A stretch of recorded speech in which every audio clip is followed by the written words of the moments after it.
Over here at this little salvage yard by my house, they got one 4Runner. It's hiding back here in the corner, but it's the same year as my truck. It's a 98 Limited, and the passenger door is in great shape. Only downfall is it's up against the fence, so it's kind of hard to get in there, but I'm gonna go ahead and try to get this door pulled.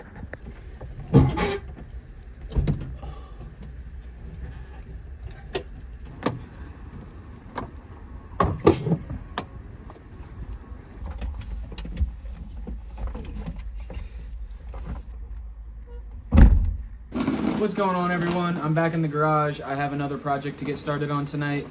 This is something that I kind of started on a couple months back. I had flopped the truck in Hell's Gate out in Utah and basically crunched up the driver's side door, brought it home, cut it in half, made a half door, drove around for a day or two. I haven't put back on the truck yet because I only have one. So the other day I went to a scrapyard, grabbed a passenger side door from a 98 4Runner. I have that sitting behind me. And tonight I'm gonna go ahead and start the process of getting the second half door made. I didn't do any filming or anything when I was making the first one, and it's been a while, so I don't remember exactly how it all played out. I know it was a lot of trial and error. Thin sheet metal is hard to weld, and I don't have a ton of experience with that. But tonight I'm gonna go ahead and get started, tear the door down, get the glass and all the panels off of it, try to get all my measurements figured out, and then at least start cutting. But yeah, that's what this video is going to be. I'm going to try my best to film the process of me making half doors for my 98 4Runner.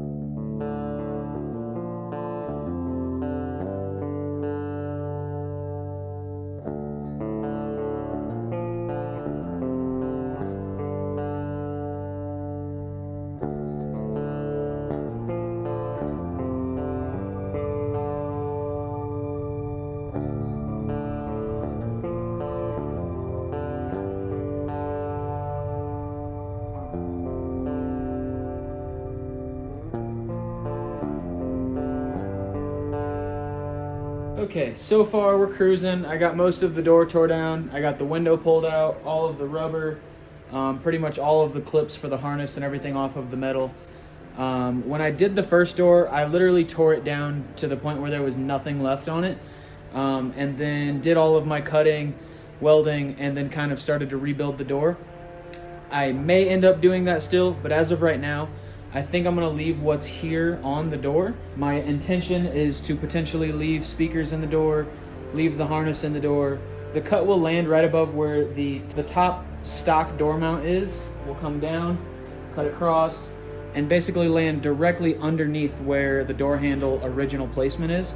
So everything underneath of that point doesn't necessarily need to come off the door, and that's the goal. I'm gonna try to leave everything in place and work around it. My next step is to take some measurements off of the first side and try to match them up to the second door. Draw out all my cuts and then start chopping.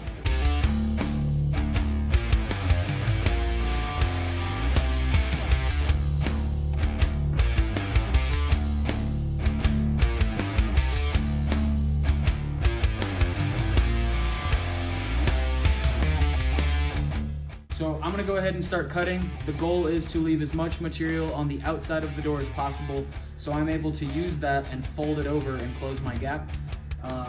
I just wanna get as much material out of the way as I can, so it's a little bit easier to see what I'm working with.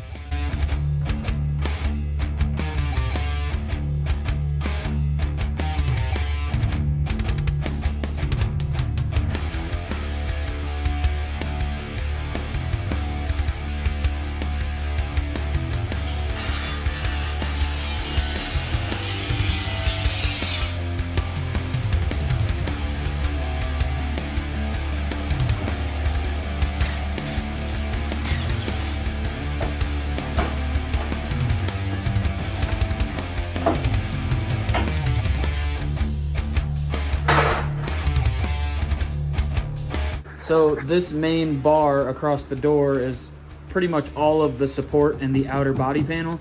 And when I did the driver's side, I didn't really look into here. It was just kind of winging it. And what I did was dropped the height of where I want the door to sit just a little bit into the height of this bar. So when I went to wrap material around, you can kind of see it rounds out a little bit.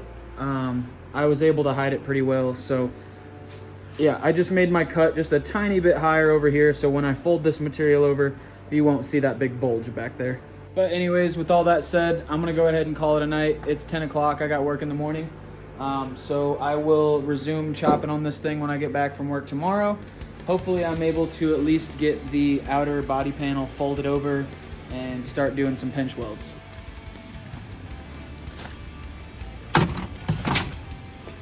It's the next day. It's like 100 degrees out here. It's nice and hot in the garage. I just got off work. I'm gonna go ahead and jump back into working on the half door. I am going to take what material I left on the outside of the door and start to fold it over and close the gap, and then kind of do a little bit of trimming and try to make everything fit the best that I can. And then from there, I'll go ahead and start adding sheet metal into the openings that are left and start doing a little bit of welding.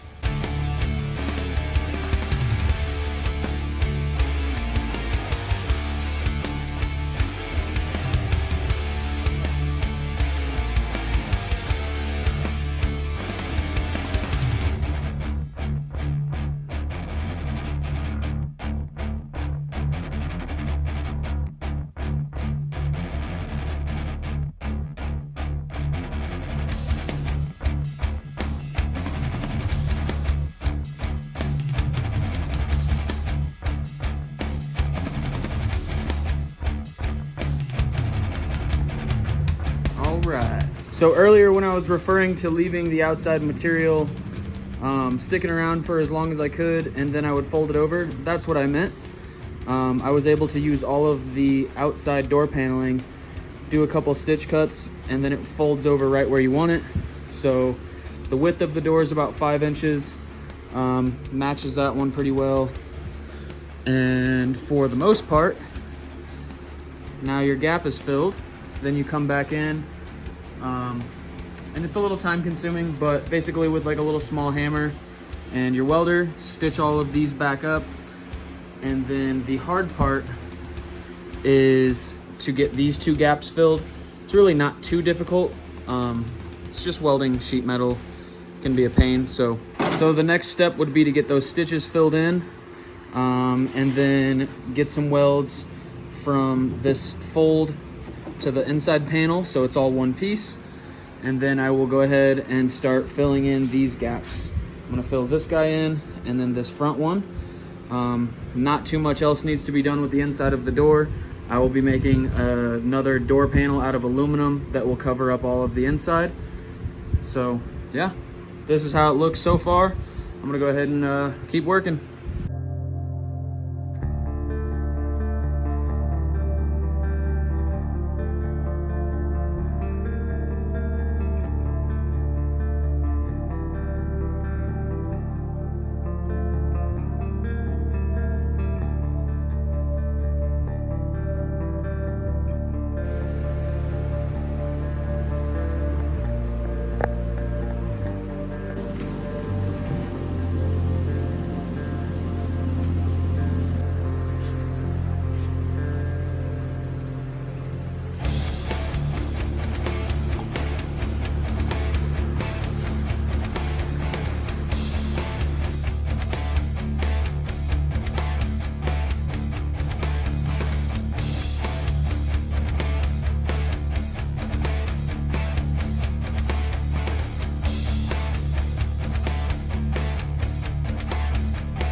Okay, so I got the holes closed up on the door. Every gap is welded, and then I just got done grinding and cleaning up all of the welds. Some of the sheet metal was hanging over around the edges, so I cleaned all that up best I can without splitting the weld back open. Once it gets all painted and everything, you won't be able to tell. I'm not going for perfect here, so all of the welding and grinding and metal work of the door is pretty much done. What I have left to do now is to make a door panel for the inside, and then this will be bed linered, the lower half of the door, so it matches the truck and the other side. And then I got to drill a hole up here and figure out a little door latch system.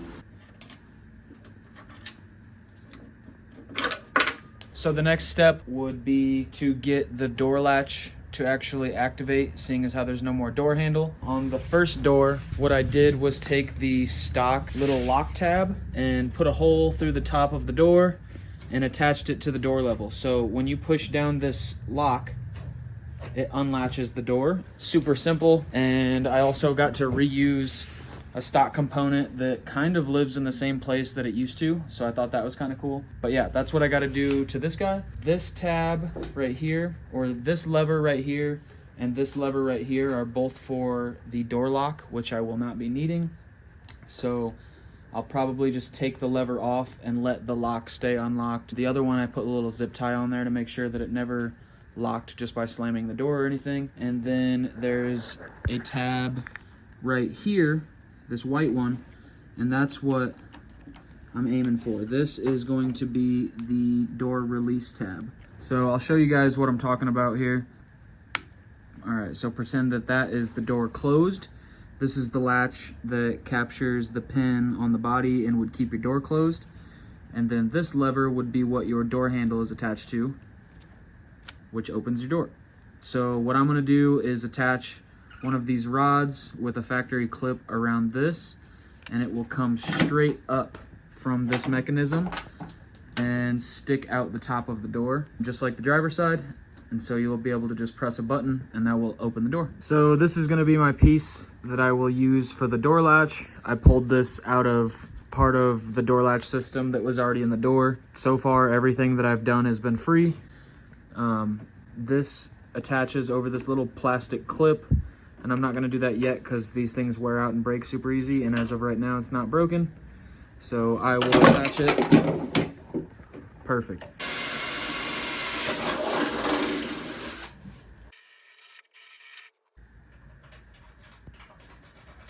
Cool, so this fits in my little hole here. It's definitely a little ugly at the moment, but I'm gonna take a little Dremel and clean up around the edges so that's not ever sharp when you're putting your fingers on it. Go ahead and get this latch reinstalled in the door. This is what we ended up with after a little bit of grinding. Basically all I did was shorten up the piece that I started with.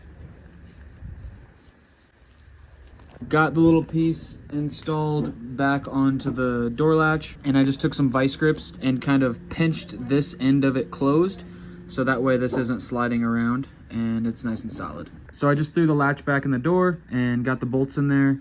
I'm only filming some of this. I don't have my tripod out here, but this part is not very complicated. Okay, so this is essentially the finished product. It's not anything super pretty, but it did just take me about 10 minutes to do this whole process, and now I have a door release button. So let's see if I can get the door to latch, press my button. Kind of went out of focus there, but latched, open. Super simple, and like I said, it is the stock lock component from the door, and it kind of sits where it used to, so door latch is done. So it's been a couple days since I worked on the door. I'm gonna use the plastic door panel that I already have cut out as a template and basically recreate the door panel out of aluminum, which will match the driver's side door. It is very loud and messy, so I'm gonna pull everything out of the garage and do the cutting out in the yard.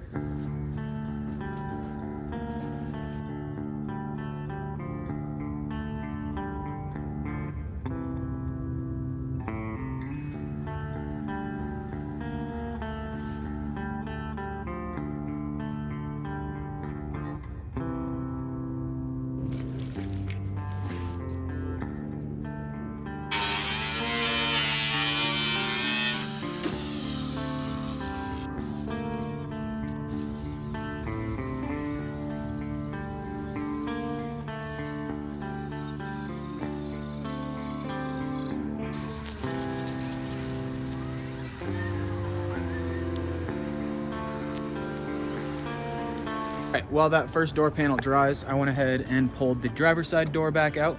I'm gonna do a little bit of work on it while the paint is drying. I am gonna be putting door speakers into the half doors, so I went ahead and ordered these 6 3/4 inch kicker speakers. I do have to cut a couple holes in the door panels to get these to fit. I also have the factory wiring harness for both doors, so it should be relatively easy to wire these in.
And lastly, tonight I did get some mirrors, so I'm gonna open these up and probably just self-tap them onto each door. That is the one law with having either half doors or no doors or whatever you wanna do. You just have to have mirrors. So got these off Amazon. They were like 30 bucks. I'm gonna go ahead and open them up and get them slapped on the doors.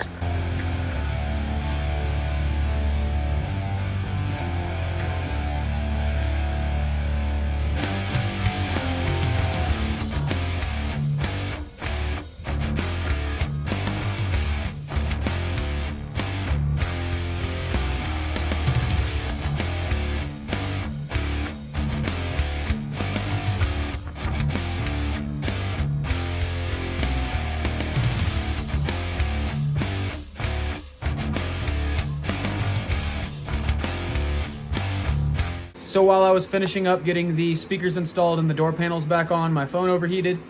So I probably missed some of that process. But anyways, I got the door panels all the way installed.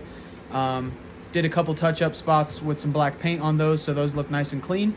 And then I got the speakers fully installed and wired in, and the mirrors installed as well.